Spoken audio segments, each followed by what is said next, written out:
This is Guardian Radio, your station for up-to-the-minute news, intelligent, interactive, and engaging conversation. 96.9 FM. The views and opinions of the hosts and guests are their own and do not necessarily reflect the position of the management and staff of Guardian Network. 1, 2, like you wanna.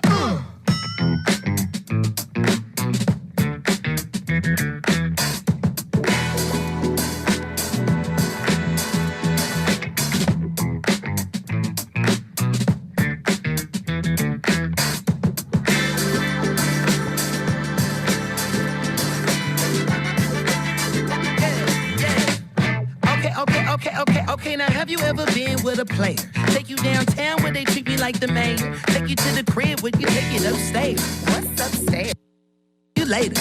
Don't need a spatula, everything catered. Extra flavor. Go ahead, sprinkle some truffle on your mashed potatoes. I'm trying to love you. Is you gonna love me back? Y'all only get what you give. Ain't you heard of that? Look here, I don't ask for much. All right, ladies and gentlemen, welcome back to the Political Review.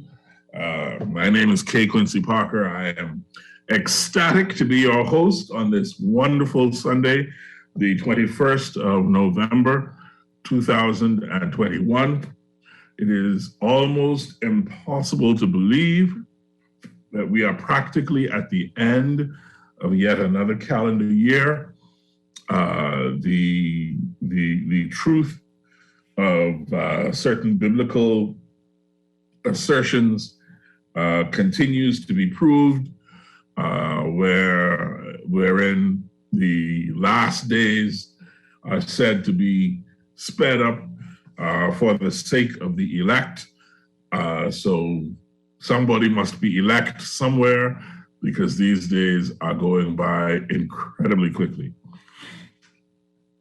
Last week, on the 18th of November, the Free National Movement had its nomination day, and the party accepted the nominations of those who have tossed their hats into the ring, so to speak, to run for leader of the Free National Movement. Prior to the nomination day, there had been 3 declared candidates, and following nomination day, the number of declared candidates increased by absolutely 0. And so the 3 who had already started to run the race turned out to be the only 3 in the race. And today, to discuss that eventuality with me, and also to look at what the FNM will have to do in order to ensure that the Davis administration does not get an extended turn at bat, so to speak, is my good cousin, my friend and colleague in the media trenches, the secret weapon of many in social media, the inimitable Cecil A. Nuri. CA, welcome back to the Political Review. I am excited to be mentioned, compared, and embraced as a media personality. So I'm kind of excited about that. So thanks very much for that compliment. There are other ones I'm used to, but that one is new for me. Well, good. It is my pleasure to ensure that at each moment that you appear with us, we show you just how welcome you are, and just how privileged we are to share the stage with you. You tend to spread it thick like peanut butter, so it's good. But only hard bread can stand up to thick peanut butter. Yes. That's all right. Yes. Mr. C.A. Nuri, the Free National Movement is at what could very easily be considered a crossroads. The leadership race has focused, I believe, the the attention on the transition that is necessary and underway in the party. The race for leadership has now been cemented as Michael Pintard, Hiram Lewis, and James Kwesi Thompson. These are three young men in terms of politics, and energetic, vibrant, but mostly for the purposes of this conversation, young. And I think that is indicative of something that is going on and has to go on in the party itself. Before we start with any particular analysis, I wanted to sound you out on that score.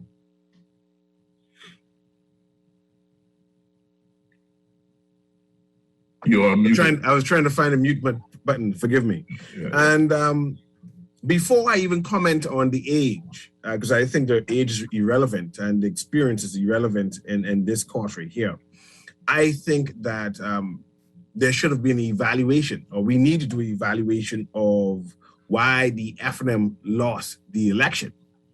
And the reason why I think that is important, it'll be the preamble as to why there's a need to have a leadership race, right? So I think the FNM has concluded that the reason why they lost was because of their last leader, their former leader, which was the impetus to have a leadership race. And I beg to differ, to say that it was more than just the leader itself. There's something not well in the FNM party. And I've yet to see them address that, to analyze that, to conclude what it is, in contrast to when the PLP had suffered defeat.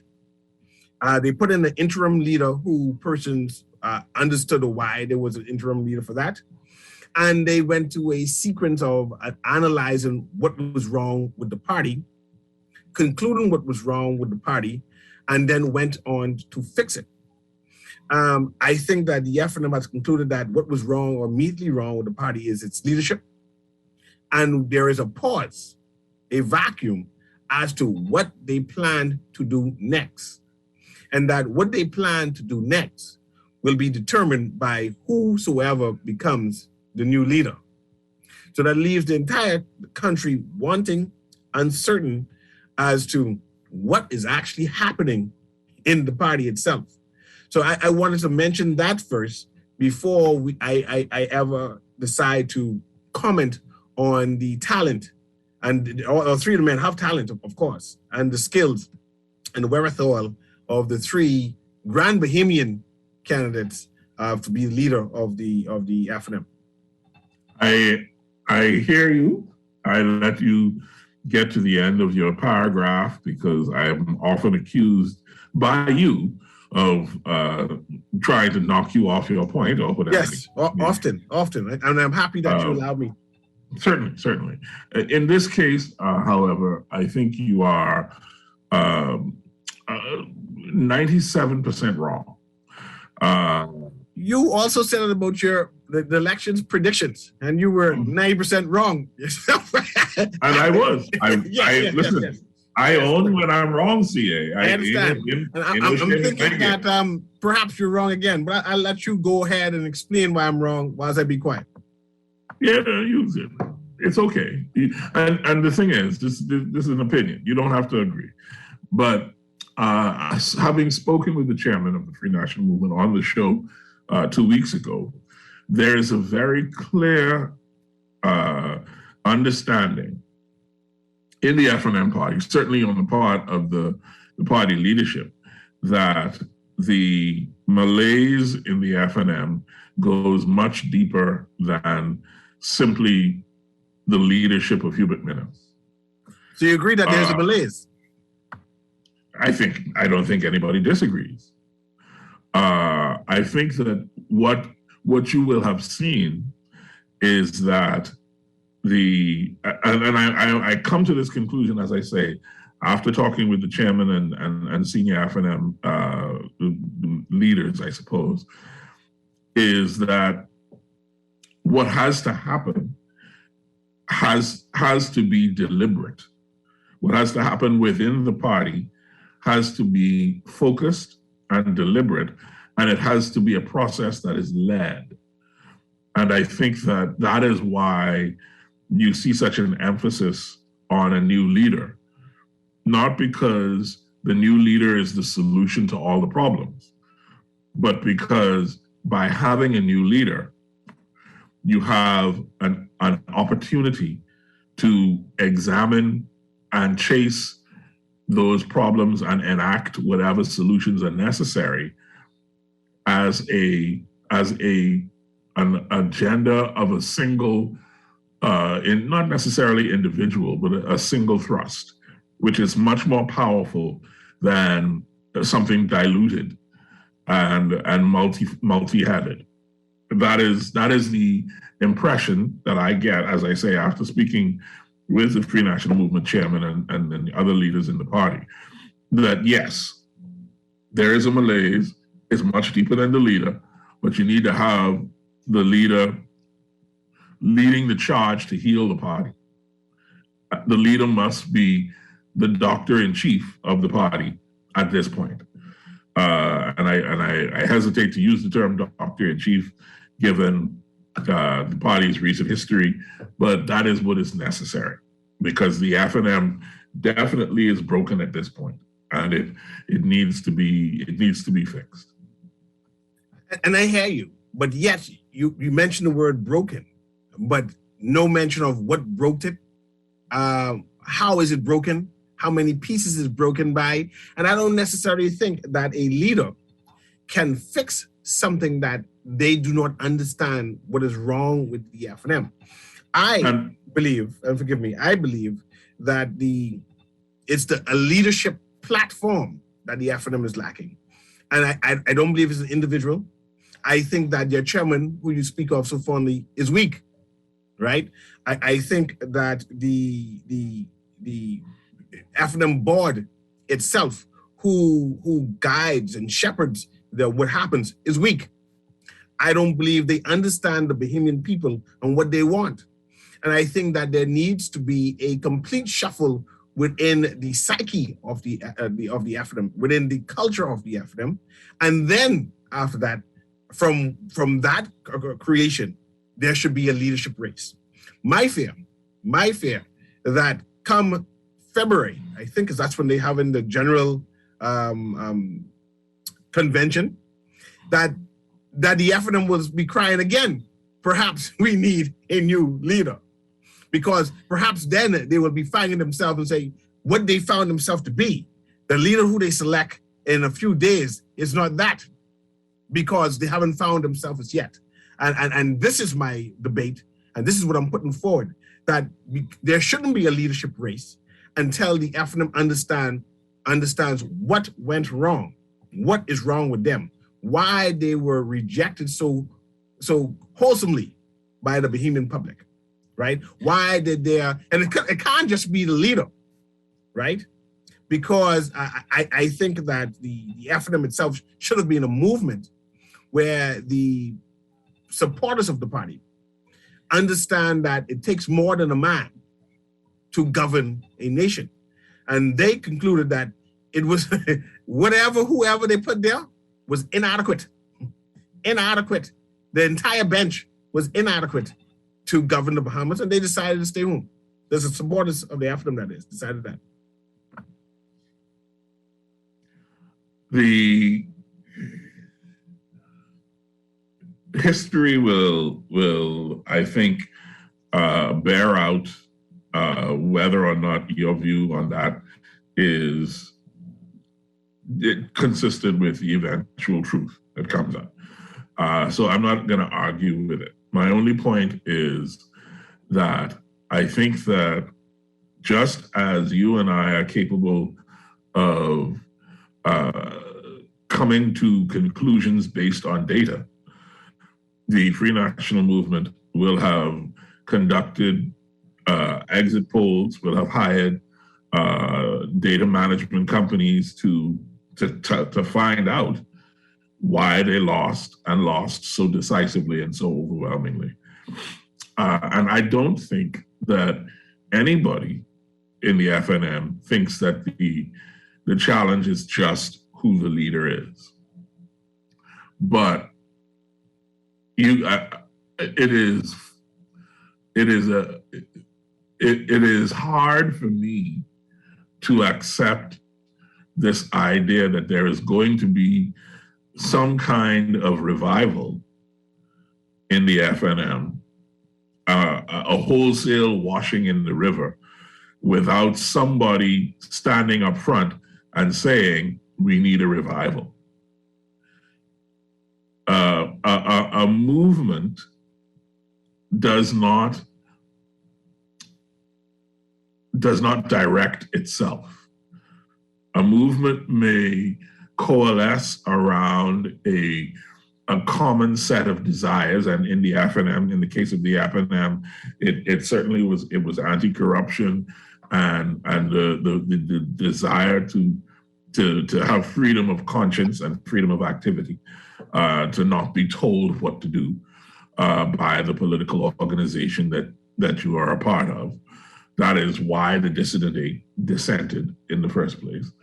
But there is also why are you laughing? There is also a need. I didn't want to interrupt you, but I know.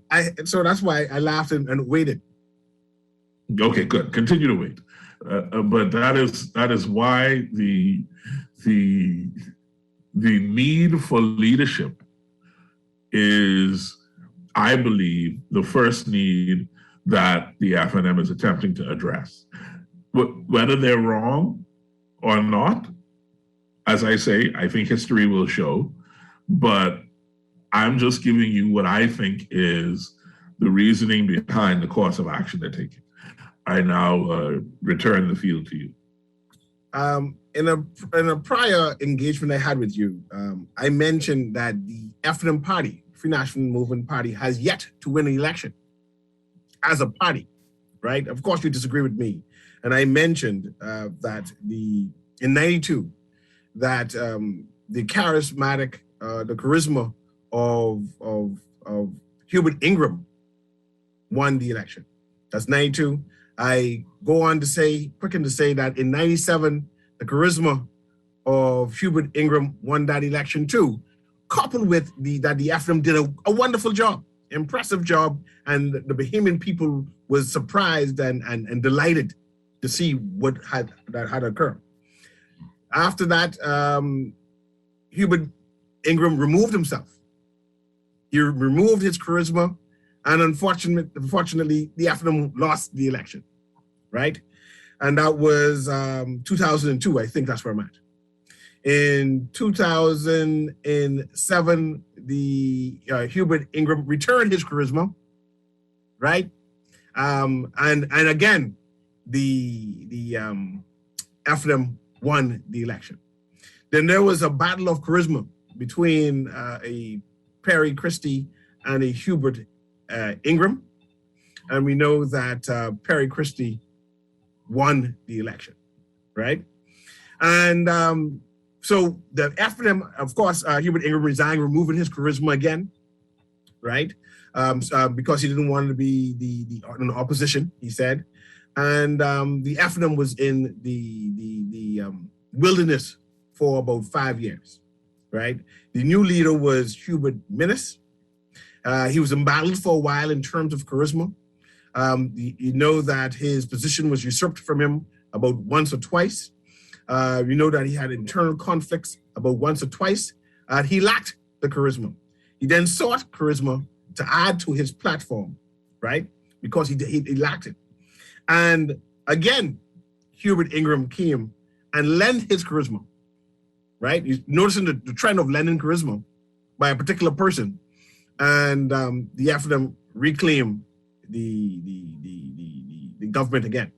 So my concern is whether the FNM party itself has that likability by the Bahamian public, has that charisma that is needed, right? And again, we're moving toward the three vying persons to be leader of the FNM. And I don't know. I am not certain. I'm not comfortable to say that any of the three men has the charisma of a Hubert Ingram to galvanize the support of the FNM factions and by extension, the Bahamian public to reclaim an election. I think that the FNM party is an opposition party. That's their highlight, right?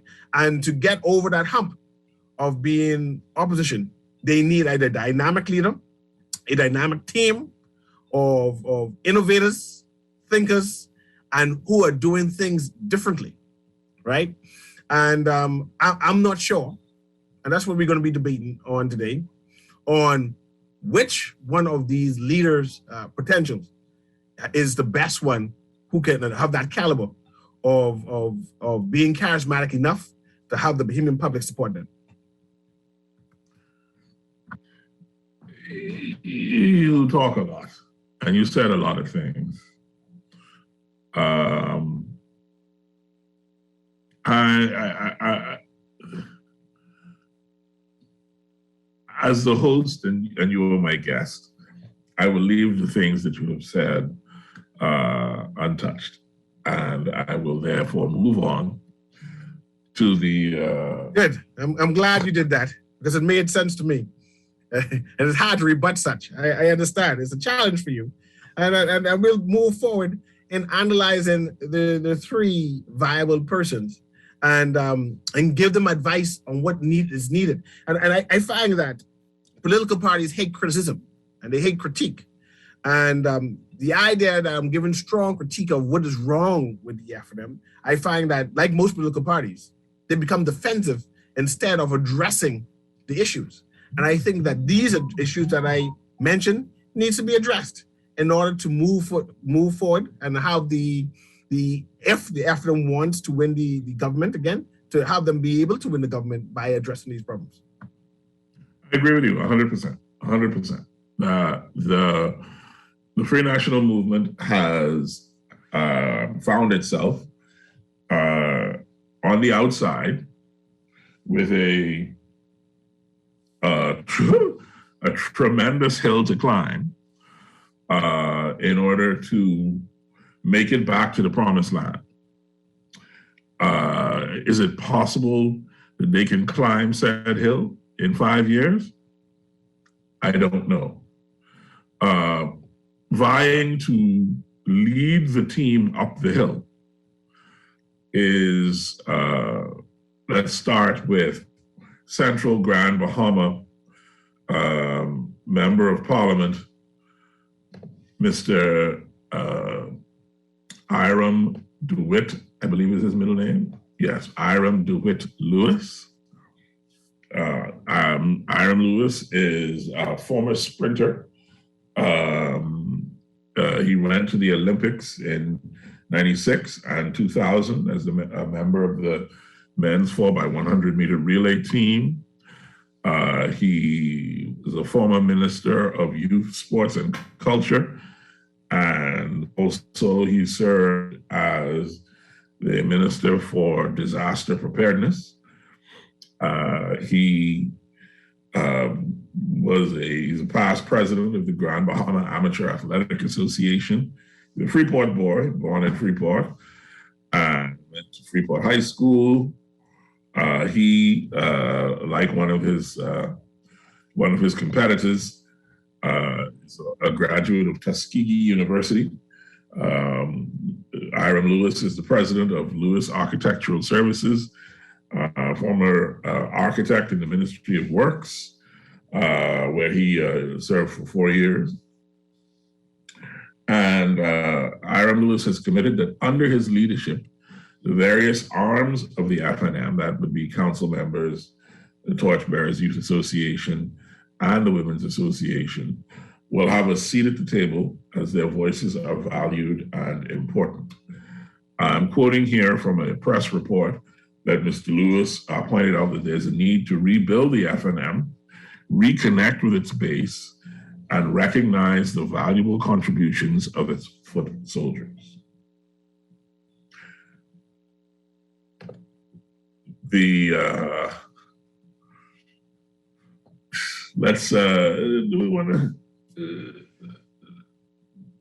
we want to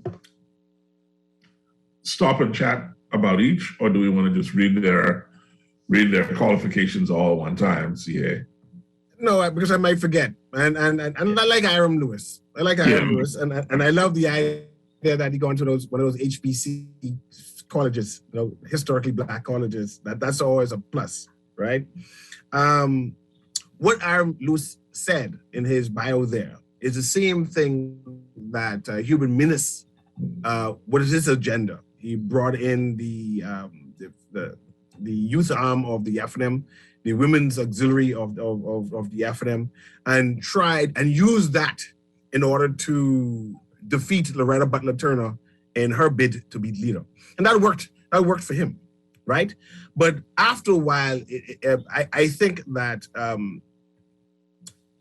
those mechanisms or sub-mechanisms in the party did not appreciate that there is and for lack of a better word, a shadow government of the FNM party, which controls the finances, which controls the direction and the agenda, right? And I think that body was at odds with Minnis and his agenda of including these auxiliary groups. And I hear Hiram and his vision that he wants to include them, right? But they're not the factions that the Bahamian people are aware that the FNM has, right? These are workers that he is calling, ground men who are on the ground and work and facilitate what is happening for the party. But that's not necessarily the party machinery that creates a platform and a culture within the party to have it be viable to win. And I think that when you put them together, there's a disconnect. There's a disconnect between the auxiliary forces and the momentum and the thrust behind the FNM party. And I'm not sure that Hiram has addressed that or has the wherewithal to bring those two factions together. So let me see if I understand your argument here. By trying to unite the factions or the three elements of the party, 3 or 4, different, I guess you call them officially recognized elements of the party, you're saying that Hiram Lewis is somehow not trying to unify the party? I'm confused. I'm saying that the three the arms that he addressed doesn't need to unify. That's not the issue there. Those persons are workers within the FNM party.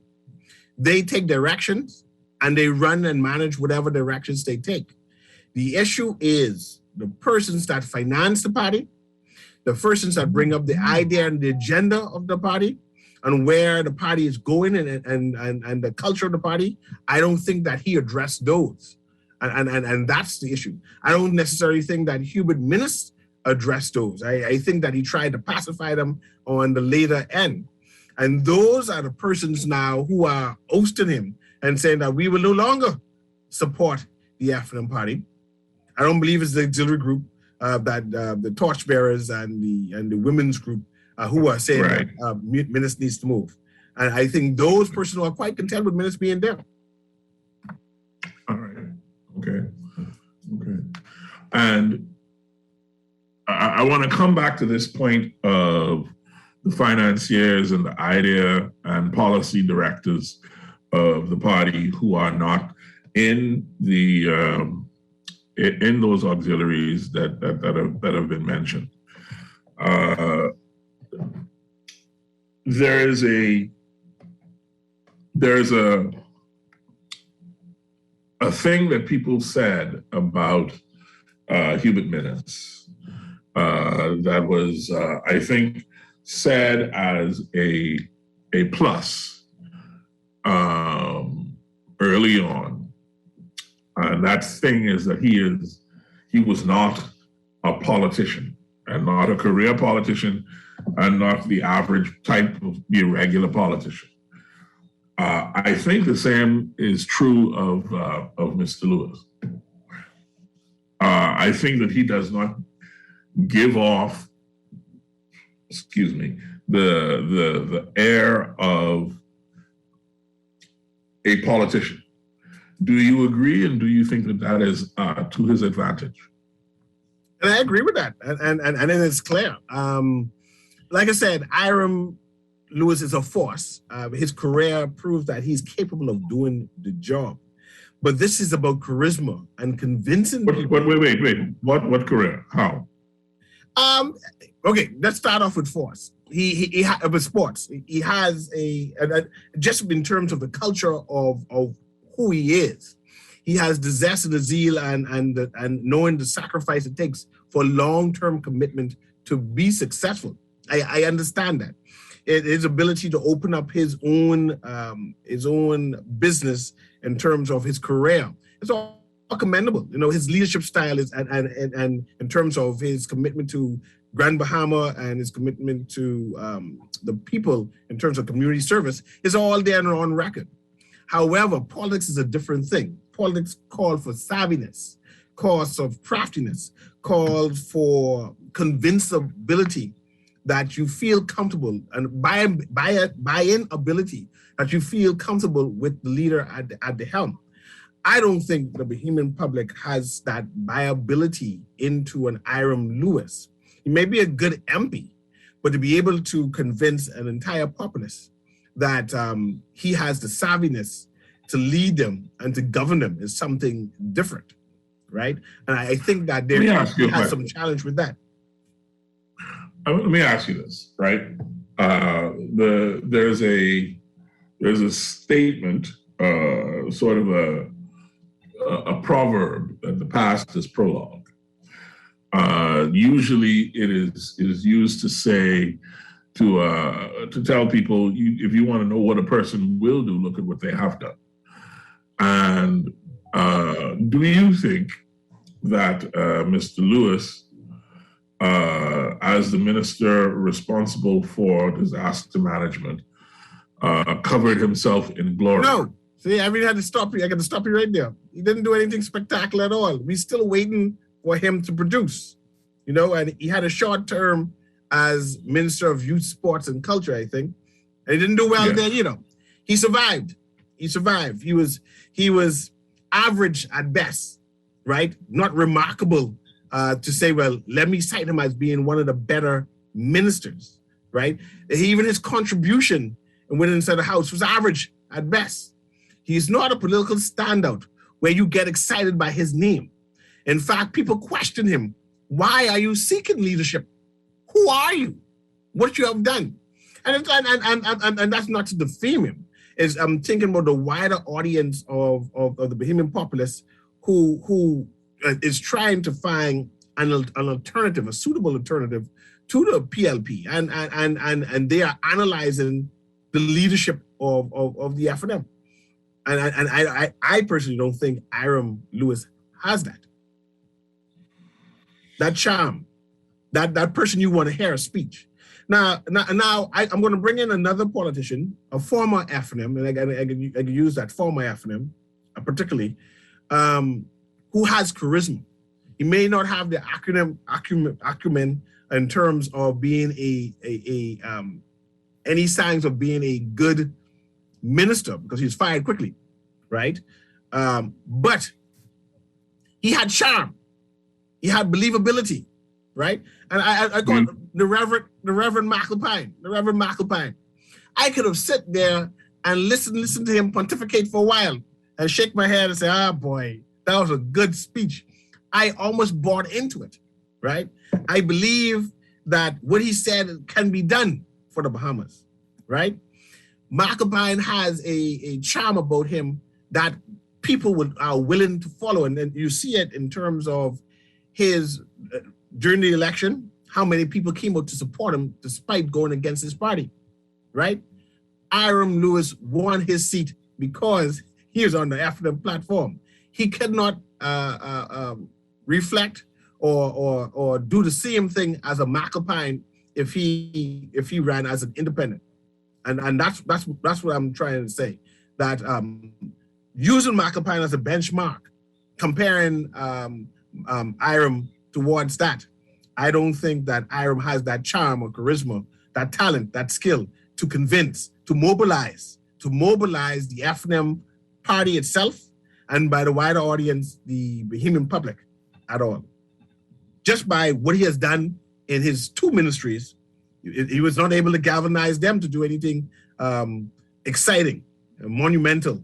And I think that, the FNM will choose whoever they want to lead anyway.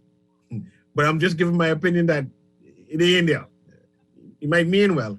He need to do some good things in Grand Bahama and help those people. That's what he need to concentrate on and leave the leadership for somebody else.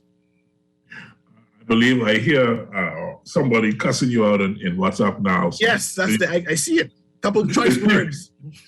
Choice words already. You might have to change your address by the time we get done with this. Wow. Yes. All right. So we'll come back to Mr. Lewis. James Quincy Thompson was born in Nassau, but grew up in Grand Bahama. He married Star of the Sea, Freeport Anglican High School, UB, back with COB, I guess. He's a lawyer, presently in the law firm of James Roosevelt Thompson and Co. He served on the Hotel Licensing Board and the National Youth Advisory Council, former member of the Grand Bahama Youth Leaders Association, a former lecturer of the Bahamas Hotel Training College, and past president of the Grand Bahama Torch Bearers Association.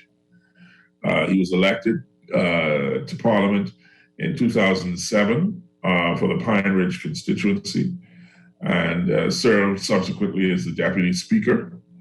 And then in 2017, he would have gone back to Pine Ridge. So he served as State Minister for Finance. And he's now shadowing the Ministry of Finance in the House of Assembly as a minister in the shadow cabinet. What is your view on the inimitable Quincy Thompson? I see how you move from our to my personal view quickly. I see you correct that's a Freudian slip. But anyway, wasn't that an impressive resume just now? I believe Quincy Thompson is the best qualified person out of the three to be leader. His resume suggests that in terms of qualification. I think this is why the former Attorney General Carl, I see your mouth open, my Lord. This is why the former Attorney General Carl Bethel endorsed him. Carl Bethel endorsed him because he understands, I see my internet is stable, so I got to plug that in. He understands what the country is going through, right? And that he is the best to shepherd the country based on that. And I can appreciate Carl Bethel's opinion on that. Carl Bethel's a smart man. He understands what the country is going through. And in terms of paper, I think Quincy Thompson is the best qualified of the three. All right. So he went through the party lines. He's experienced in terms of governance. He understands the politics and the nature of the FNM. He understands finance. He understands the law. And all of these are important to be the next leader of the Commonwealth of Bahamas. That's a very different categorization and even different metrics than you use to measure Ira Lewis. You didn't say anything about the financiers of the party. You didn't say anything about the people who are trying to, I guess, who make up the direction the party is going. I didn't reach there yet. I didn't reach there yet. That's the first thing you said about Ira. I was just saying that he's most qualified between the three. I ain't saying that he should lead. No, that's a different thing altogether. I'm not saying that he should be the one to lead the party. I'm just saying that he's the most qualified of the three to lead the party. I don't believe he has the wherewithal to bring all of those mechanisms together at all either. I think he has the same challenges that Ira Lewis has. And that is a concern for the FNM. I think that the FNM Council needs to sit down and analyze what it is. That's why I said that the FNM need to have a analysis of the party itself and why is it broken? What will it take to bring all the factions together and not the auxiliary factions? Because I think I consider them as workers. They take instructions and they make things happen, but they're not in control of the mechanics of the party. I don't believe that Quez, especially being from Grand Bahama, and that's a different speech altogether. I don't believe any of the Grand Bahamian members of parliament can lead the FNM. I think that the FNM must be led from Nassau itself, because the strength of the FNM is Nassau based. But that's just a prejudice I have in terms of that, of thinking that the Bahamas is Nassau centric and that we control things. I believe that there's a disconnect between Grand Bahama and New Providence. And I think that the FNM Council in Grand Bahama thinks too much of themselves in general. When Maurice Moore coming out and saying that things should go this way, I don't think that the FNM party actually agrees or views the FNM party as to how a dissident 8 person, dissident 7 or 8. How many were there? Anyway, 8. It's 8. I don't think that and they call Maurice the first son, so be careful. And that's Grand Bahamian think too much of themselves, and by extension, Maurice Moore think too much of himself, right? He believed that he still has influence of the FNM party, and the FNM party is Nassau centric and Nassau influenced and Nassau manipulated. And I think that every time they mention Maurice Moore's name to say, well, he has influence and we'll go and take counsel from him, I think it's a mistake.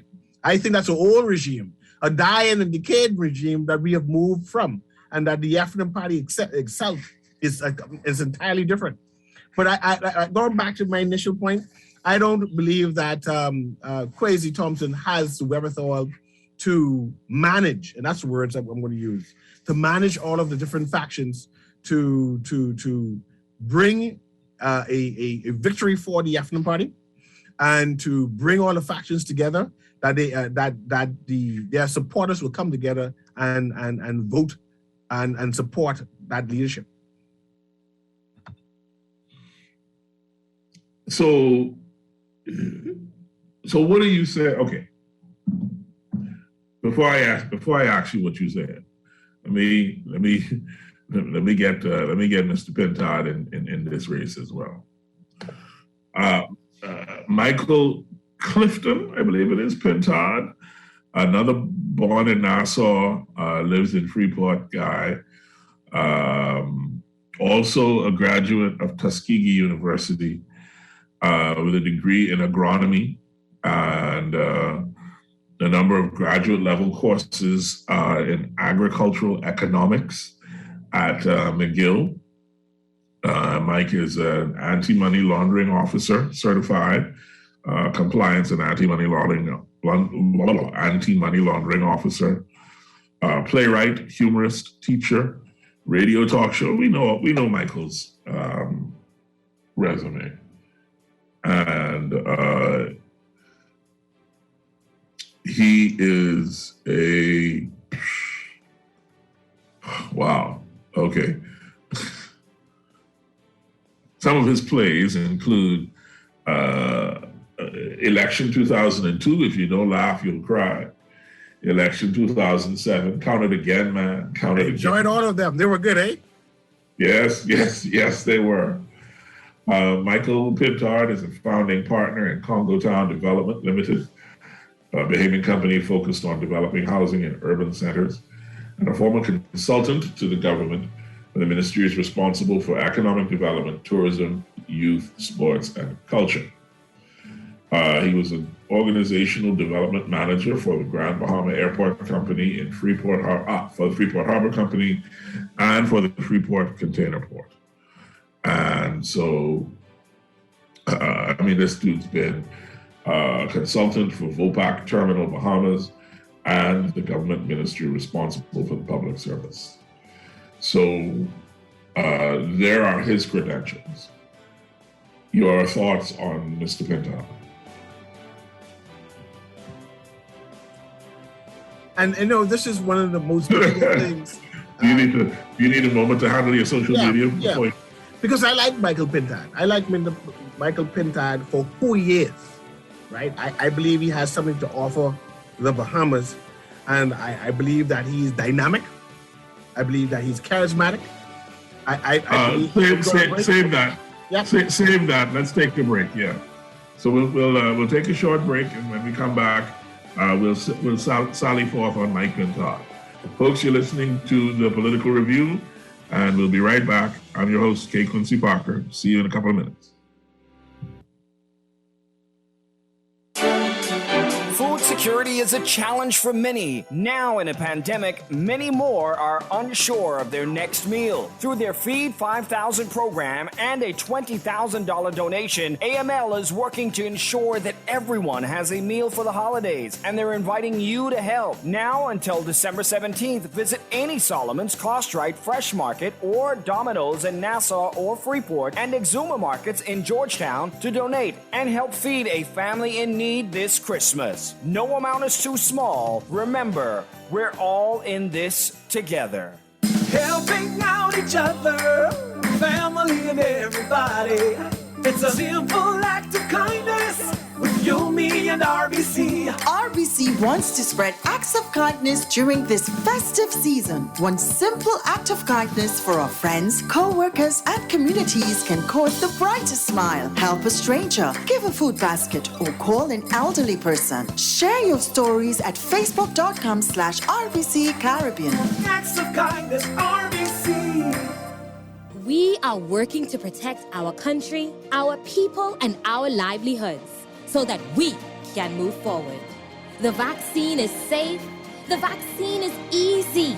The vaccine is essential for our recovery. If we want to rebuild our economy, if we want to get back to our jobs, if we want to get back to our lives, our families, we must do this together. When I got prostate cancer, my family didn't know if I was going to live. At Cancer Treatment Centers of America, within days, I got an appointment. They presented me with treatment options, and we set up a robotic prostatectomy. When my scans came back, there are no signs of cancer. They don't see you as a number, they see you as a part of the family. I'm going on with my life. It's a real gift. Call us at Cancer Treatment Centers of America. This is Guardian Radio, 96.9 FM. Fresh news, smart talk, all day.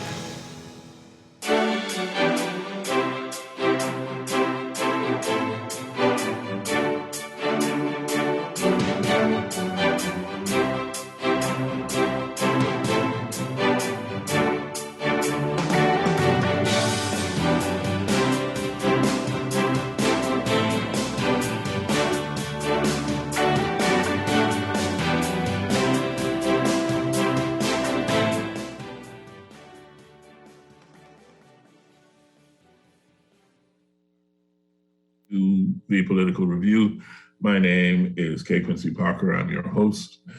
And I deserve to be with somebody as fly as me. And because of that, I have with me today the great C.A. Nuri. And Mr. Nuri Thank you for joining us. Thank you for your insights, your provocative thoughts to help us come to grips and come to terms with what the Free National Movement is presenting us. It's always a pleasure. And I know we stopped when I was describing my thoughts on Michael Pintad. I like Michael Pintad. I believe he has the charisma. I believe that he has the knowledge. I believe he has the intellect to lead the FNM, right? I don't believe he has the wherewithal to manage the various factions, neither. That's all three candidates have the same issues, right? And in terms of this leadership race is going to be between Michael Pintad and Quincy Thompson, and in terms of who is best for the FNM at this particular time. And I use that phrase at this particular time because it reminds me of a former FNM chairman chant, Charles Maynard. And I remember when Hubert Minnis won the election, Charles Maynard was the chairman of the FNM before he died. And in one of the interviews, he made a comment, or someone asked him a question, what do you think of Hubert Minnis winning the leadership race? And Charles Maynard, from my memory, said, Mr. Minnis is the leader of the FNM at this particular time. And the person said, I'm sorry, what? He said, you heard me.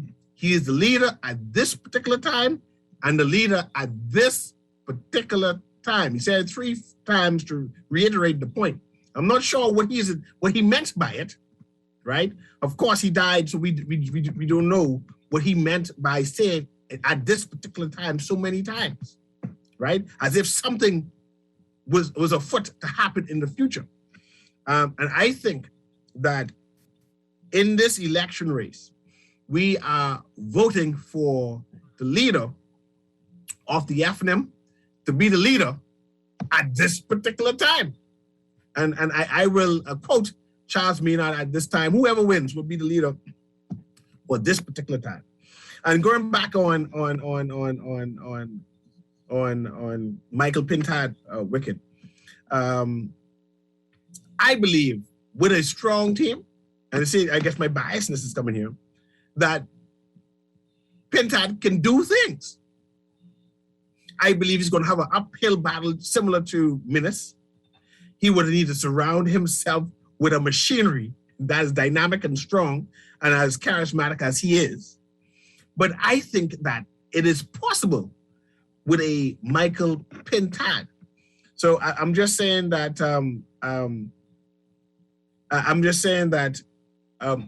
it all depends on the machinery after that. And this is where the initial conversation is it just the leader that is important? It needs to be more than just the leader. It needs to be a dynamic team. And I want to quicken to say that when the PLP had their election, I can smile at this, they blocked out Obi Wilshcombe altogether as chairman, right?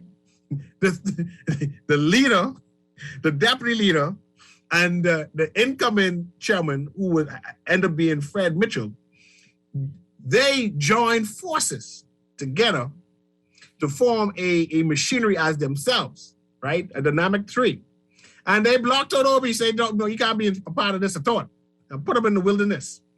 I think that the leadership, the new leadership of the FNM, the leader himself need to select 2-3 others to go with him, a new chairman, a new deputy, and they come together and say, this is our mission, this is our agenda, and work together. And this is why I'm concerned about having a leadership race for one person and then calling again in February to risk having persons the new leader does not work with.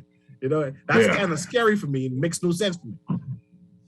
So I see you have some text messages coming in. I'm going to read those in a moment.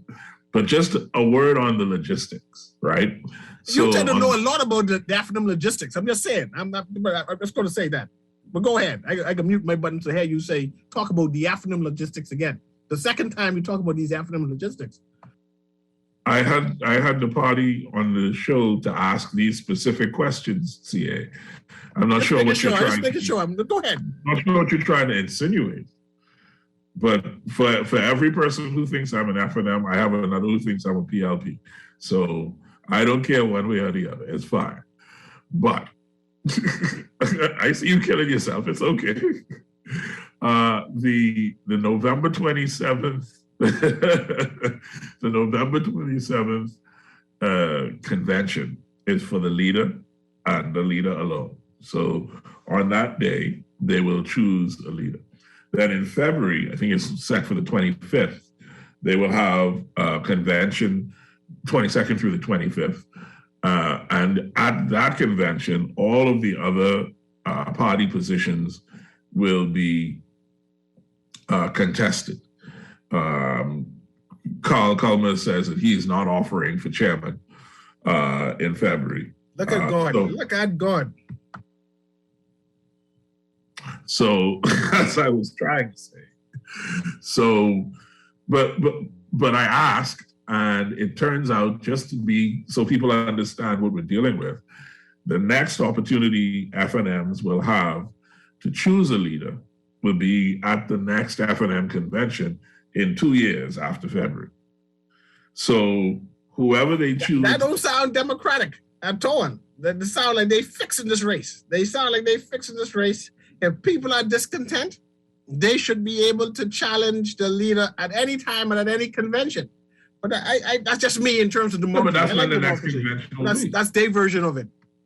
That's what listen. If you want to change the way the Free National Movement operates, Cecil, what you should do is join the FNM and become a member, a financial and voting member of the party, and do what you have to do that way.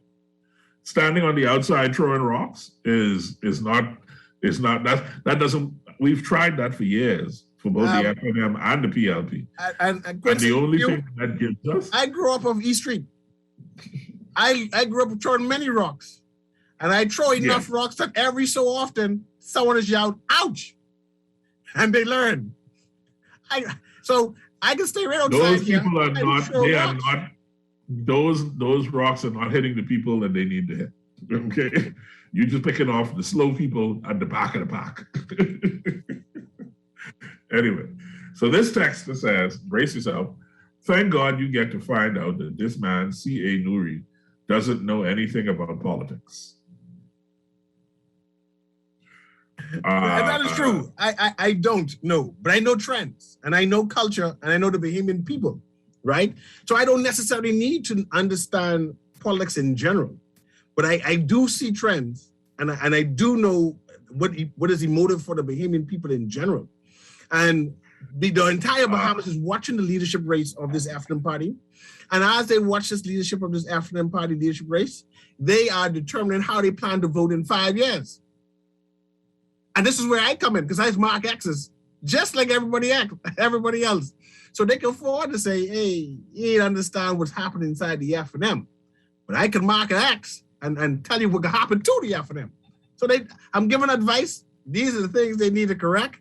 So when they come to the Bahamian people to vote again, that they at least be considered.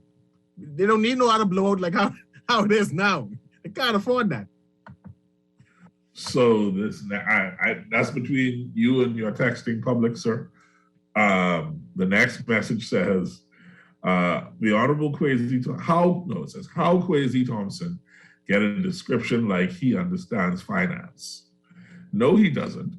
The only reason he was Minister of State for Finance was because Dr. Minnis could manipulate him and get him to push through spending on nonsense like the Prospect Ridge development with zero foundation in reality.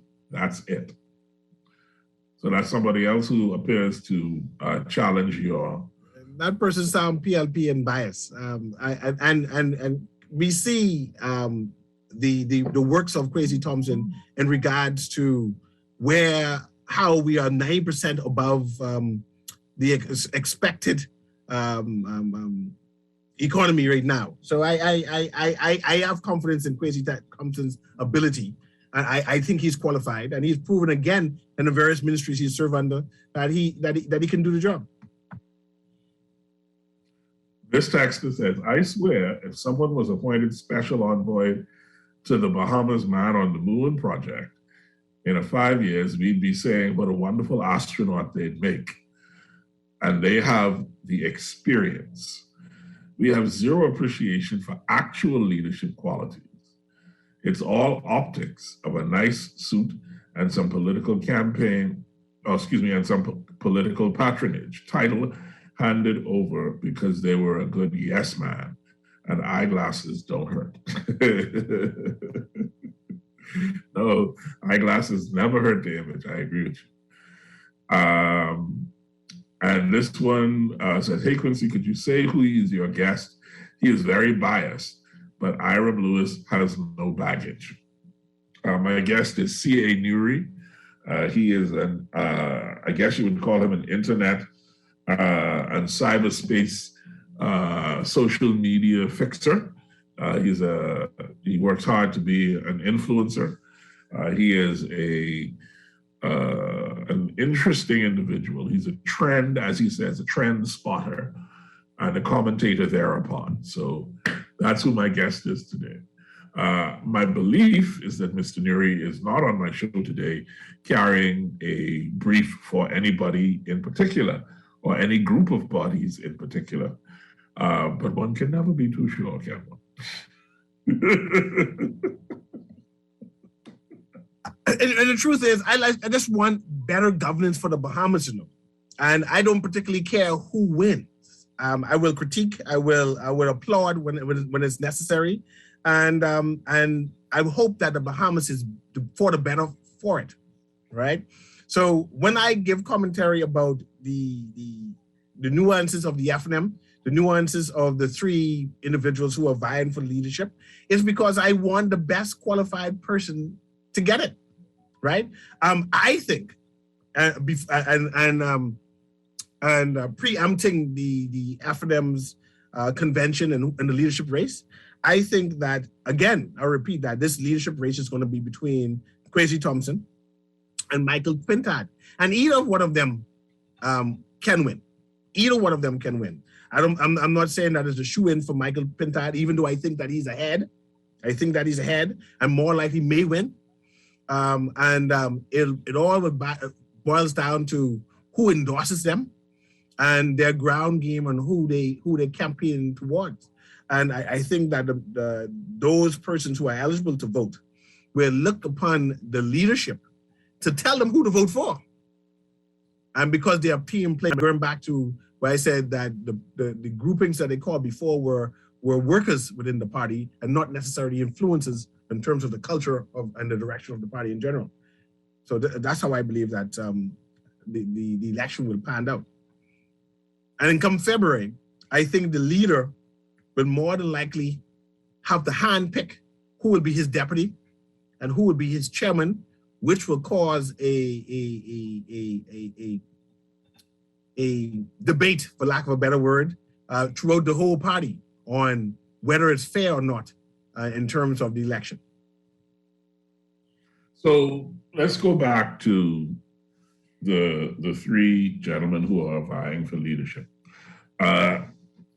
What do you make of the fact that nobody else tossed their hat in the ring? I'll go as far as that nobody from New Providence tossed their hat in the ring, which is very unfortunate. No, and mind you, there were a number of names. There were a number of names who the New Providence faction of the FNM would have thrown out. Names such as Dwayne Sands, I thought would have been sent out, but he didn't win a seat, right? And I think that the FNM wants someone in the house to be leader for optics, right? For optics. I think that persons like Wells, Renwood Wells, name should have been tossed in or considered. And again, he didn't win a seat, so it wasn't tossed in or considered, right? I And even though Zhivago Lang is not in politics or interested in politics at all, I think that he should have been considered, courted to consider becoming leader without a seat, perhaps be placed inside the Senate because of what the FNM needs at this particular time. It needs a political savviness and some experience and someone who understands the machinery and also understands governance to lead the helm. And I think that is one of the issues that the FNM is dealing with. The persons who should be considered does not have a seat. So they're in a bad place at this present time of dealing with. They only have the three who put their names inside the pot to consider. And I thought that someone with gumption, who understands what the party needs, despite not having a seat, would have still put their hat inside the race and put his case, his or her case, to the Bahamian people and to the FNMs in general, to let them understand this is what we need in order to win. And I think that they did themselves a disfavor. The party did themselves a disfavor by not considering such. I will tell you that I was also surprised that nobody else chose to run for leader at this time. I think that there's a lesson in there somewhere. There's a message there, that you got a whole party that is broken and beaten down and ripe for new leadership. And aside from these three gentlemen from Grand Bahama, two from Nassau, but live in Grand Bahama and associated with Grand Bahama and holding Grand Bahama seats, aside from them, nobody else wants to take on the challenge of leading the Free National Movement in these difficult times. I find that problematic. I mean, truly problematic. Why do you find that problematic? What do you mean by problematic? The FNM is a legacy. It's a 50-year-old political party. It is a party that has served as the government of the Bahamas 4 times now. It is a name brand, so to speak. And it has among its adherents and partisans hundreds, if not thousands, of incredibly intelligent, powerful, potent, useful people who have within them the wherewithal to move the party and the country in a direction that makes perfect sense to all of us. They could have stepped forward at this point and said, I know the party is in dire straits. Now is the time when I want to lead. But instead, they chose to sit back and see what happens. And I have a difficulty with that, because I think that if you want to lead, you should want to lead in rough times more than you want to lead in good times. And for the FNM, this is rough times, because it isn't just about a lost election. It isn't just about a lost election. It's also about a lost election, challenges with leadership that have put the party in a place where they don't just need a new leader. They need more than just a new leader. right? They need a new leadership style. They need a new platform. They need a new life. They need all manner of, they need change, fundamental structural change. And that is what leadership is supposed to be about. And so for just 3 people to have the balls to step up and say, I can lead this party out of this mess. And if you trust my leadership, I will put our party together with those who are on my team back in a position to win the government. Only 3 people have the balls to say that. And the rest of them have sat down and covered themselves, as far as I am concerned, in cowardice. I hear you, and I smile at that, and I agree with your sentiments, right? But fair is a serious thing, and it's going to be a long 5 years with the PLP government in charge and their machinery, and few people can withstand and stand firm with the PLP machinery operating against them. So I believe that there are a number of talented individuals within the FNM party who is concerned and terrified of that. They're terrified of putting their neck out and allowing it to be chopped off. But this is, and I go back to what you said. The FNM has an opportunity to redevelop and redefine themselves. And the idea that former parliamentarians, that big bench, that big tent they tend to brag about, right? That nobody came forward and said, well, this is what we need to do. And even in different managerial roles, no one has come about. The Bahamian people still waiting to watch, wait and see. And it seems to be another, for lack of better words, charisma race for the FNM. No, nothing doing with fundamental change of recreating and restructuring the party to say that we are better or the best option. But I think that from now, at this present time, it seems to be we are a better personality in contrast to the PLP, and not necessarily that we have restructured our party, we've changed our constitution, we have a better vision. This is our mandate. This is our mantra of thinking. I'm not feeling that of the FNM.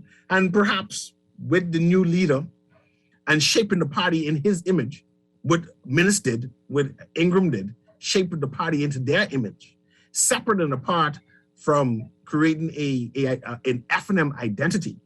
And you mentioned that they have a long 50-year-old history. And that 50-year-old history is not resonating at this present time within the FNMs, because they're very similar to the PLP in terms of their machinery and how they react to politics and how they respond. And they have not distinguished themselves from the PLP to be an independent alternative. And this is where they need to be concentrating themselves now in terms of what they say they are must be portrayed and felt. And I'm not sure that this leadership race itself will suggest and push that forward.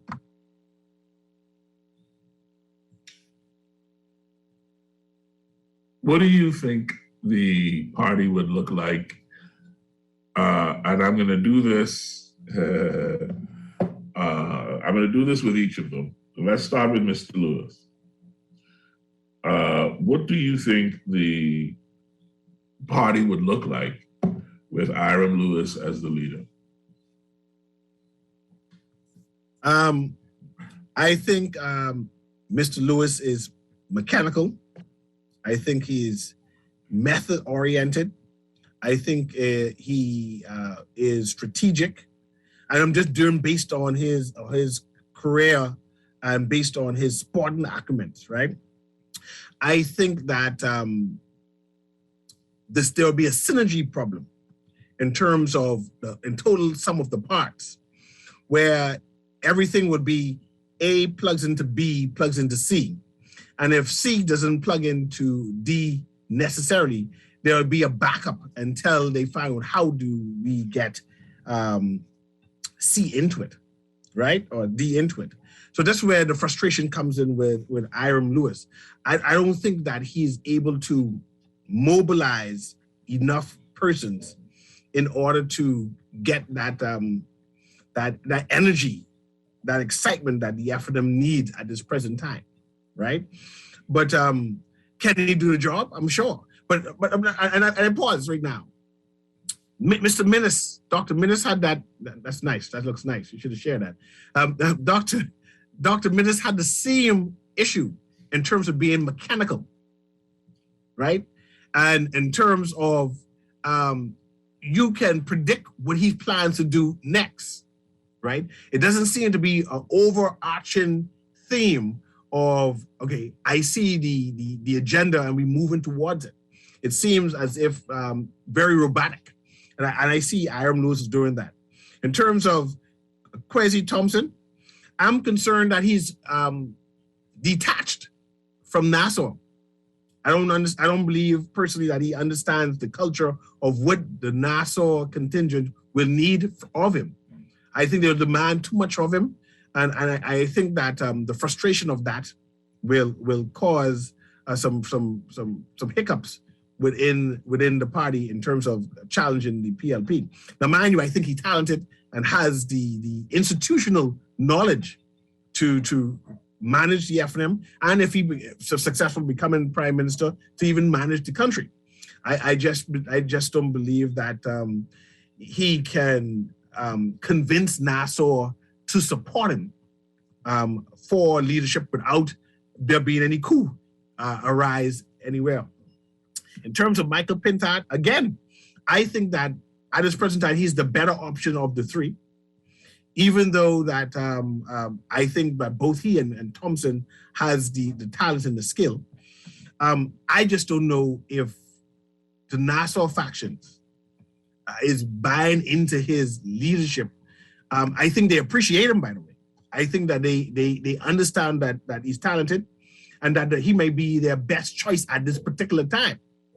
But I'm not sure that they, in the long run, that they will be comfortable and in allowing him to manage the party without challenging him at a later time.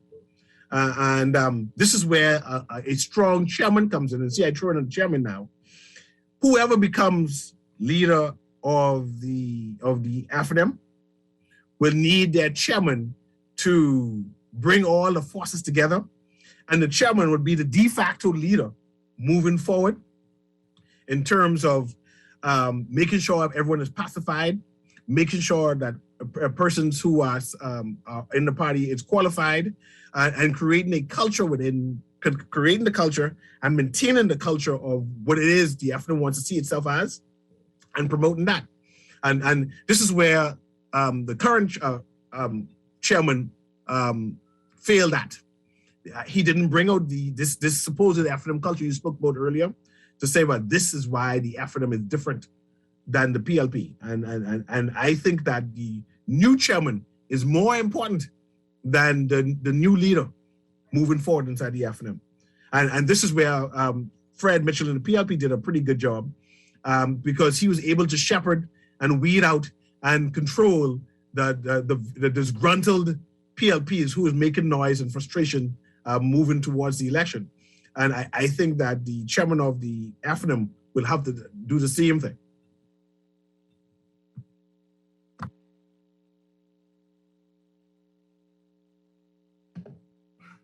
I wonder if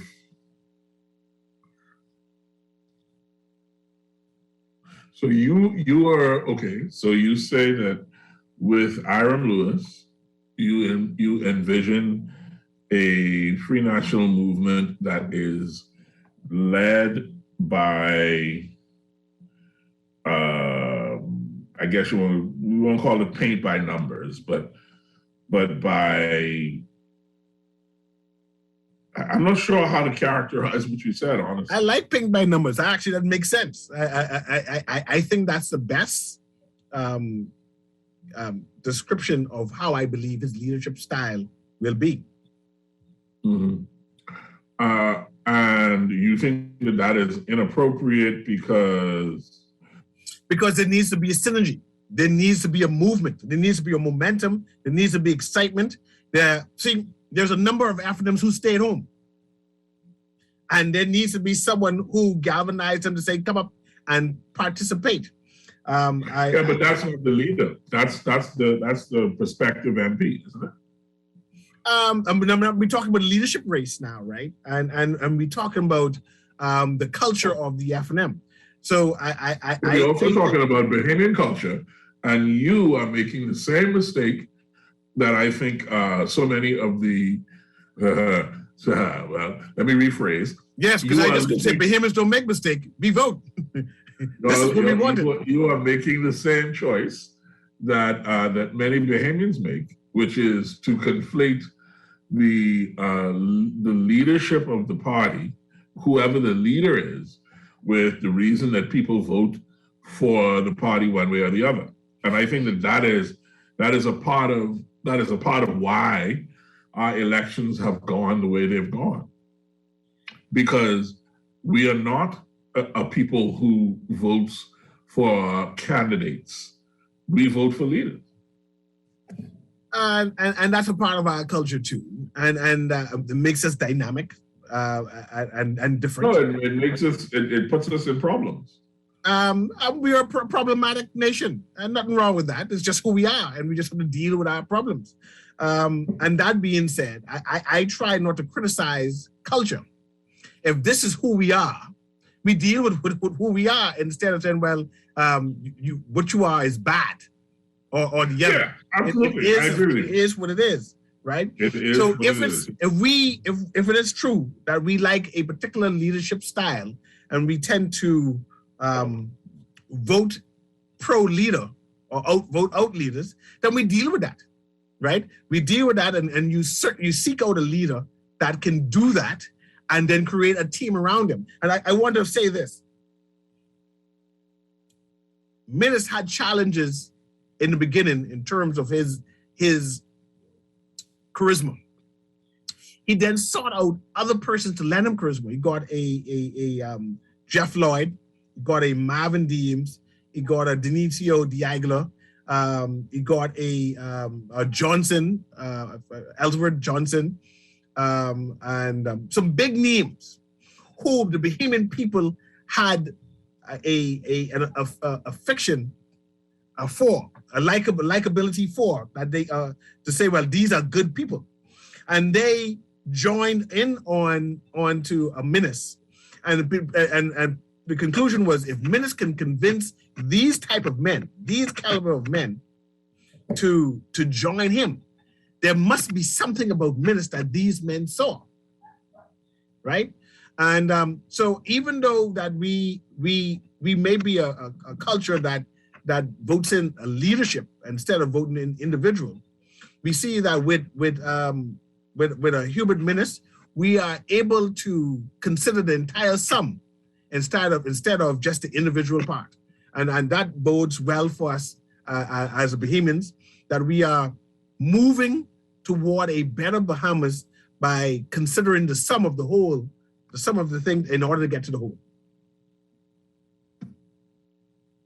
That was profound, right? Yeah. I was about to say, I believe you tied yourself into a no, I'm just saying that I'm just saying that we are growing as a nation, where we're considering the entire team along with considering the leader as we vote. And you, okay, I can leave you alone then. Because you know that ain't okay.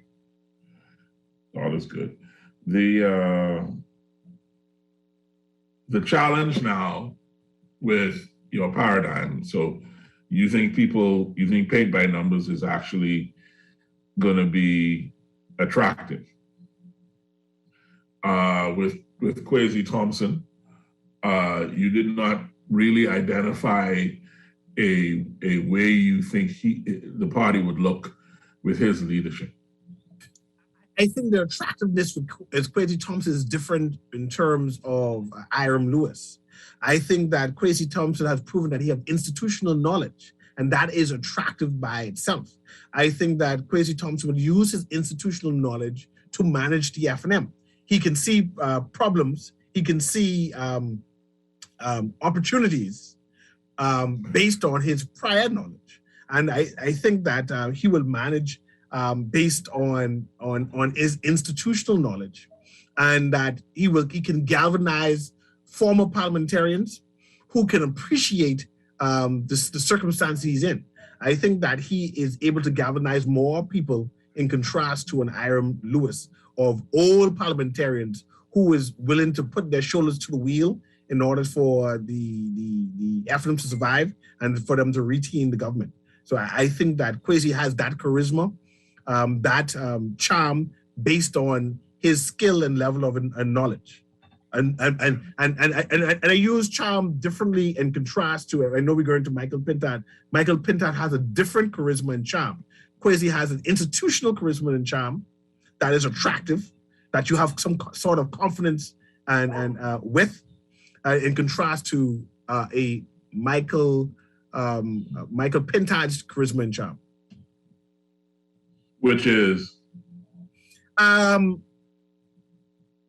Michael Pintard represents the future of the Bahamas, the best of what we see us as. A person that is passionate, a person that can see a new type of Bahamas, and he represents that, right? And the same way how, and I'm trying to bring in the PLP and have a juxtaposition between the PLP and the F&M, the same way how persons view a Chester Cooper as the future of the PLP. And you see that in this election, the PLP realized that and quickly put a Philip Davis picture next to a Chester Cooper picture for all the advertisement to let them know that this is a team. It's not just one. You don't judge one as who you're voting for, but you must consider the deputy. And I think that Michael Pintard can equate himself easily with a Chester Cooper, and they have the same merits or gravitational pull that that can bring people to the table, that they'll be considered and welcomed. And this is why I still think that at this present time, Michael Pintard is ahead because of his attractiveness of where the F&M believe they should be at or should be looked upon. So that doesn't necessarily mean the factions within the party wants him to be the leader. Yeah, you are okay. Perhaps I'm asking the question wrong. Perhaps. So I'm gonna ask it again as cleanly as I can. With Hiram Lewis, you identified a style of leadership, which we agreed to call paint by numbers. With Quincy Thompson, you talked about his personal charisma and charm. I talk about institutional knowledge and that he's going to bring the institutional knowledge to the table and that he is able to attract people to him based on his experience. So his management style would be more of an institutional, functional concept of management, that he understands the job. Right. So no personal character then, just his personal character is not overwhelmingly significant. That is that people is drawn towards it. He is not that charismatic to say, well, wow, okay, like a Linden draws people to him, like a Perry Christie draws people to him, right? Quincy is not that. Do you think that is a problem for him? It is if he wants to win. And we went back to, but you said that Bahamian people looked for a David, a Joshua, a Moses to lead them. This is part of our culture. We're always looking for that savior to save us, right? That being said, I don't think that a Quincy Thompson puts that forward, that he can be when we look at the Matrix, he's not a Neo in that Matrix. He's not the one. Yeah, you know, he needs to know more. He needs to know more karate in order to be the one. And now we come to Pentad, who you say has the same characteristics as Mr. Neary. I mean, not Neary, sorry, Mr. Thompson. He has similar characteristics, but he has charisma in contrast to a Quincy Thompson, that he has a pull of a youthful pull. I'm not even sure if he has that in terms of senior, but he has a charm about him that a generation of Bahamians are attracted to, right? And I think that a new Bahamas, in terms of where we want to be, will find that attractive enough to consider a Michael Pentad, to say, well, he is possible. It is possible with him to have a new Bahamas on as to what we see ourselves and where we need to go. Bahamians want a paradigm shift. We're tired of how we're doing things and how we consider managing the Bahamas. You see that this is the reason for so many splinter groups now, all these drip political parties, because they're tired of how the Bahamas is being managed. I think that people see a Michael Pentad as someone who would entertain doing things a different way. And this makes him attractive enough to be considered as the foremost person to be the next leader of the FNM at this present time. Yes. Okay. So if it's a personal charisma race, then it's between Hiram Lewis, who has a personality, Mike Pentad, who has a personality. Yes. If it's a technical race, it's between Quincy Thompson and Mike Pentad. I'll go with that. It's not what you will go with, is what you're saying. I'm just trying to interpret what you're saying. But see, we're with leadership, that one doesn't necessarily need to have the technical skills. With leadership, you need someone to inspire people to work, inspire people to apply their technical savviness to the job, right? And this is where Pentad comes ahead. I think that he can galvanize a number of persons to come forward and put their shoulder to the wheel and to bring some sort of excitement. And I think what the FNM is going through at this present time is that, for lack of a better word, they're depressed over the last loss, right? They need someone to convince them that they can do it again.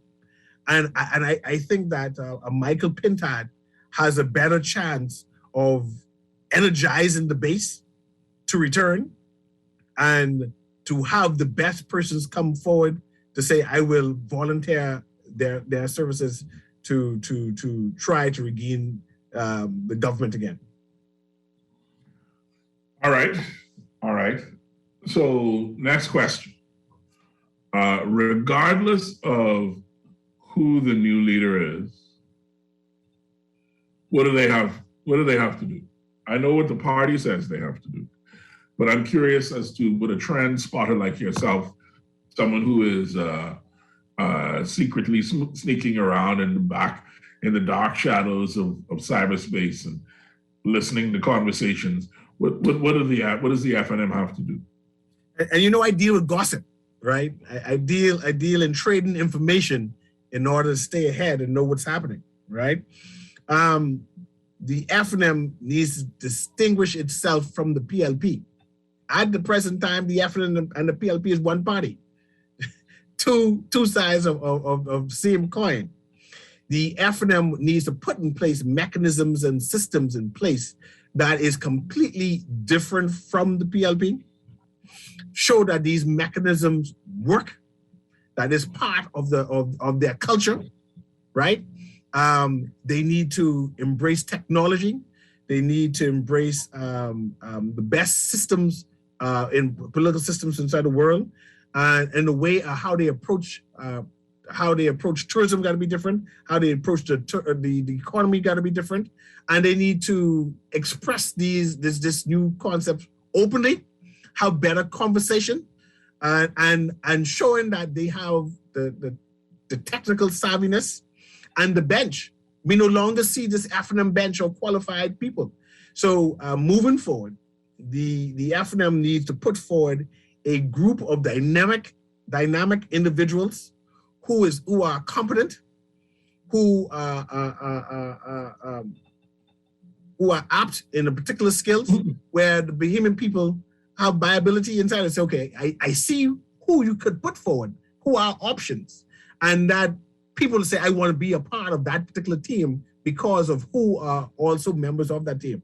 I don't see who are the drawing forces of their FNM bench anymore to say that I want to be amongst that group. That is, boy, listen, you said a thing just now.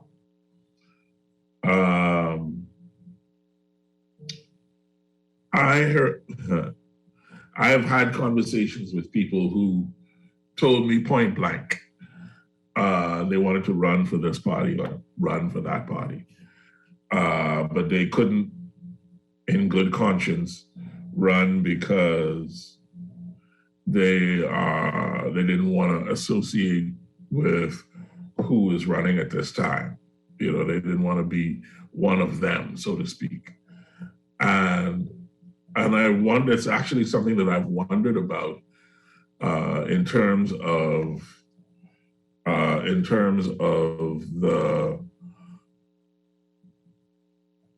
the way Bahamians perceive the parties.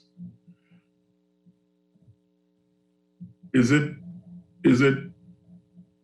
how do you think? I mean, I think this is the best way to ask this. How do you think Bahamians perceive this aspect of politics, right? Do we see groups of people as honorable, dishonorable, people to associate with, or do we just think of politics as, can you get the job done? We do both, right? There's no easy answer for that. We saw that, going back to the PLP, we saw that the PLP claimed that they reinvented themselves. Part of their campaign, they said that it's just going to be a new era. We're not bringing back the old generals at all. I would use this example. We see that there was a delay in the West End candidate for a while because there was a debate on whether they want to bring back that old look, that old feel, right? And until the people in the West End say, no, I want that particular individual back, despite him being a part of the old guard, right? And now we're seeing that a number of the same old guards who the PLP said that they got rid of are returning. So they didn't necessarily reinvent it themselves.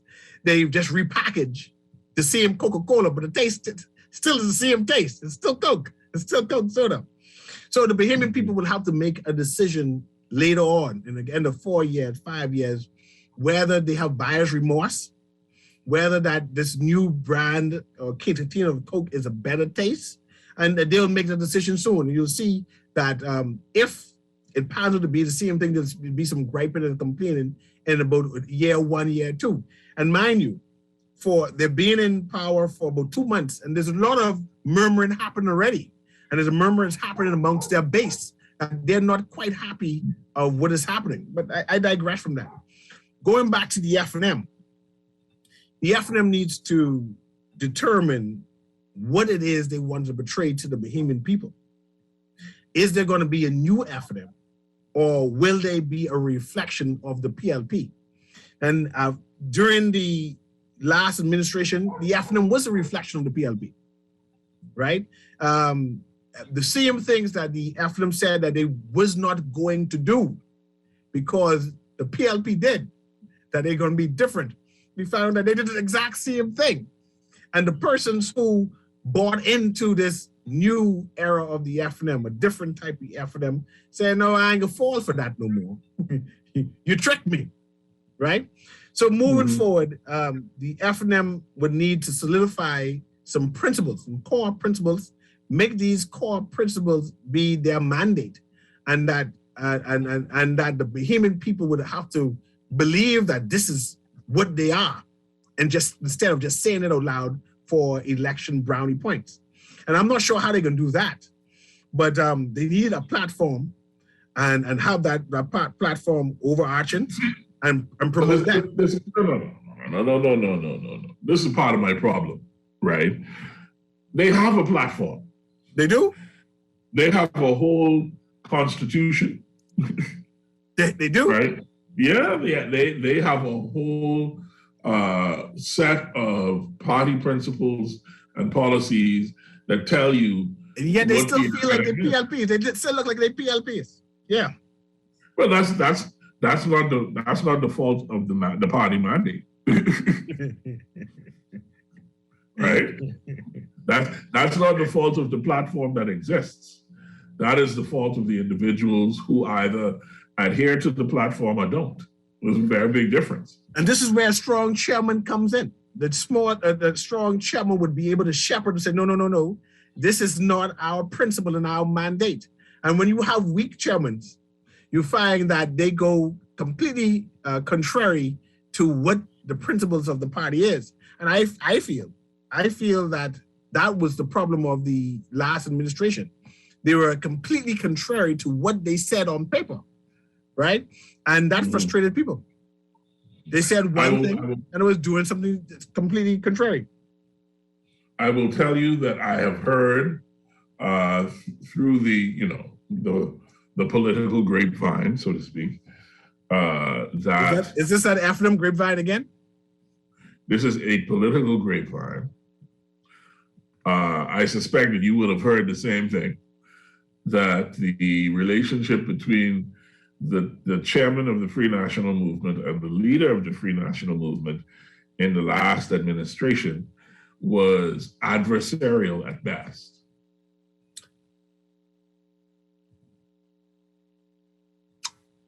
I'll answer this. The last administration had one star. They had a quarterback, right? I'm not saying that it's like a Miami Dolphins quarterback. They ain't winning no games, but they had a quarterback, and the chairman was not a quarterback. The chairman was on the bench, so he could be on odds all he wants, right? He was not a good chairman, and he needs to accept that he was a weak link. And despite Minnis not being the best leader possible, right? He was the only star on that bad team. That's why I said that the issue is not a leadership issue. The issue is the team needs to restructure itself, because Minnis threw the ball, he caught the ball, he do the touchdown if there was any touchdown, he shuffled, right? But it was his team, and the bench was just bench.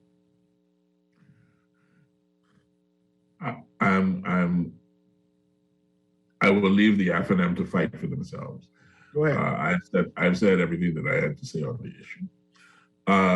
All right, so here it comes now, CA. You know how we do. Who's gonna win? Win what? The leadership of the FNM. You know if Hubert Ingram coming back or what? No? He's not coming back? I remember when I was a Tommy Turnquest fan and say, that man ain't coming back no more. You're straight, Tommy. And boom. That'll work out well. So no surprises. No surprises. Ingram is not coming back. Ingram, you sure? Yeah, I'm sure. Okay. They didn't let Ingram vote in his own constituency, remember? but they come pick him back up, but he ended up voting, maybe someplace else, but he ended up coming back. I believe that Michael Pintard will win this leadership race into the FNM. I think that Quincy Thompson will be a close second, regards to that. I think that the leadership of the FNM is not that important to me. I think the leadership of the chairman is more important, right? Because they need to create the culture of what the FNM is again. I don't know what the culture is, but the FNM needs to recreate itself, restructure itself that is attractive to the Bahamian people. And that is not necessarily going to be done by the leader. That is going to be done by the chairman shepherding the party in terms of this is what we're portraying. This is the guidelines of what we produce. And I believe a strong chairman defending the FNM decisions, whatever the decisions were, and controlling the narrative of their current MPs, right? And creating a platform for them to campaign on for the next 5 years for that 7. And I think that the chairman race is more important than any of the other races moving forward. And I think that the factions within the FNM needs to consider who they plan to put as chairman or put forward as chairman and have the election. That is more important. That's what they should be worried about. And so, thank God it shan't be Culmer anymore. So for the next 3 years, one of these 3 men will be the leader of the Free National Movement. Will it be Hiram Lewis? Will it be Quincy Thompson? Will it be Michael Pintard? Mr. C.A. Newry has considered all things and gone out on a limb to call the race for Mike Pintard. I saw Rome Italia Johnson send around a video endorsing Michael just about an hour ago. And I know he's been endorsed by other, let's call them important FNMs. And I interject here, forgive me, because I wanted to hear what you said. But those people who are endorsing Pintard are still bench. They ain't important. None of them important. When you're playing chess and you have the pawns in the front and you don't mind them getting swallowed up because you have your rookie and knight in the back doing big moves, boss move. They pawns. Pawns can endorse whoever they want. They ain't important, man. They ain't important. I just want to say that. Sorry, go ahead. No worries. I appreciate you. I appreciate your interjection. I leave it to the Free National Movement to determine whether or not you are correct. But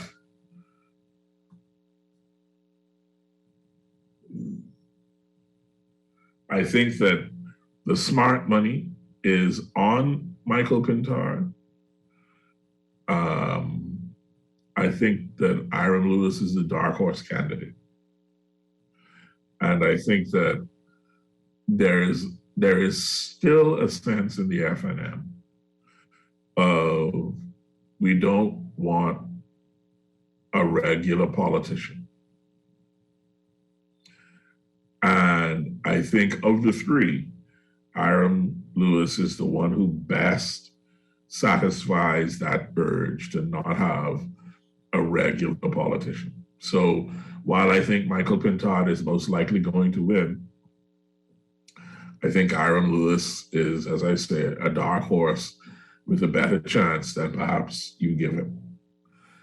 And that's my call. I'm rebuilding my credibility one Sunday at a time. having completely miffed the 2021 general election, which I thought was going to be in 2022. So yeah. and I remember that as you give your input, I said, man, this boy is off the last time, right? So I take that with a grain of salt. Yeah. Come on. I know. Distant third. It could be the distant third. You have him now in second place. I don't see it. I'm reading a WhatsApp message that says, "Stop talking shit on this show." So it seems like somebody agrees with you, Mr. Nuri, and I am not surprised.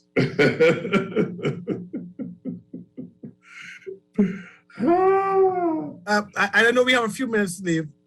Do you believe the deputy leader have any significance moving forward in the FNM? Whoever decides to run as deputy leader, or that's just a part of the sexiness and attractiveness after who becomes the leader in general? Peter has agreed to stay on as deputy, Peter Turnquest, until I suppose that court case still going on. Just asking if it's still going on. I know his name just get called. He wasn't involved in it, but I mean, is it still going on? No comment. I just every time he speaks, I just remember the court case. I said, Lord, he's still there. But perhaps you are the only one doing so. No, we all talking about the court case. We just talking about it a lot. And shake your hand and say, you're religious about it. So yeah, I respect you. I respect mind you. I like him. But I only think I said, Lord, that court case. Yeah, as I say, I respect your conviction. I see you use the word conviction. I'm not sure if it's the right term there. Conviction in the court case. Yeah, conviction and court case, which have nothing to do with the deputy leader of the Free National Movement, the Honorable K. Peter Turnquest. I understand. Yeah, but I mean, a deputy leader without a seat. These things don't make no sense, man. They just don't make no sense. If you could have a leader without a seat, you could have a deputy leader without a seat. Tommy Turnquest. Boy, they're a glutton for punishment. I mean, there's a glutton for punishment. That's all I can say. My Lord. No, it's not that bad. It's so in any event, I think the deputy leader, the choice for deputy leader. You just don't know how bad it is. It's bad. It's bad. The choice for deputy leader and chairman, I agree with you, will be very important.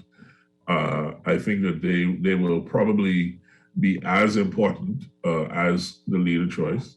I agree with you that the chairman choice is actually the most important one. So I look forward to seeing how that plays out on February 20th. I guess it would be the 25th is probably when the elections would be. The results would be announced. So yeah, there's that. So for all those FNMs who are eligible to vote, is about 330 of them. Please don't forget, November 27th, go to your one-day convention and vote so that by 2 o'clock we can know who the new leader of the FNM is. And then on the 22nd of February through the 25th, they'll have a wider convention and we'll see what happens there. Because as I said, when the Free National Movement won the election by a landslide, it is critically important that we have a good opposition, and I wish the PLP the best at the time. So I now wish the Free National Movement health. God knows they need health and restructuring, and so hopefully that'll be it. CA, any closing words before Urca comes for us?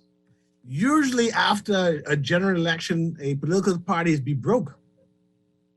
Half of them have more money than I thought. They come with $100,000 for that one-day convention easily, and have enough money to do it again in February. I mean, they get some backers.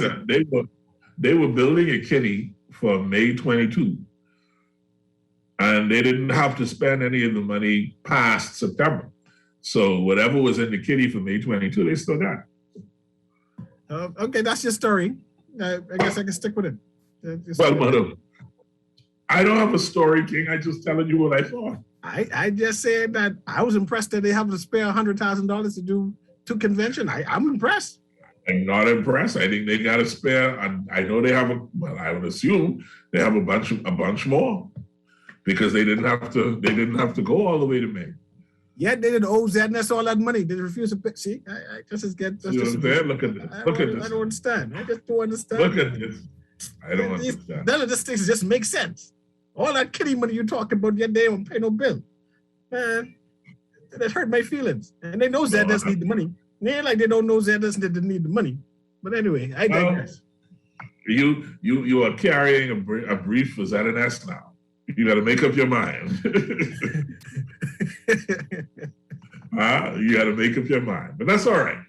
So I will. We're going to wrap up now, Mr. Nuri. Any last words? The Bahamas needs a good opposition and to keep this government in check. And not that you want the government to fail. We just want the government to succeed because if the government succeeds, I succeed. And I am concerned about the future of the Bahamas. So I need all hands on deck from every organization to applaud when they can, but criticize when they must, right? And there will be sometimes when we need to make noise and protest and say enough is enough in order to save this country. And we need more Bahamians to put their shoulder to the wheel and risk themselves in order for the entire Bahamas to succeed. And I pledge to be one of those people. That's going to do it for our show today, ladies and gentlemen. Thank you very much, CA. I appreciate your time as usual. And folks, we'll see you next week. Until such time, hopefully next week we'll be able to tell you who the new leader of the Free National Movement is. So until then, we'll see you and take care. CA, God bless. You wanna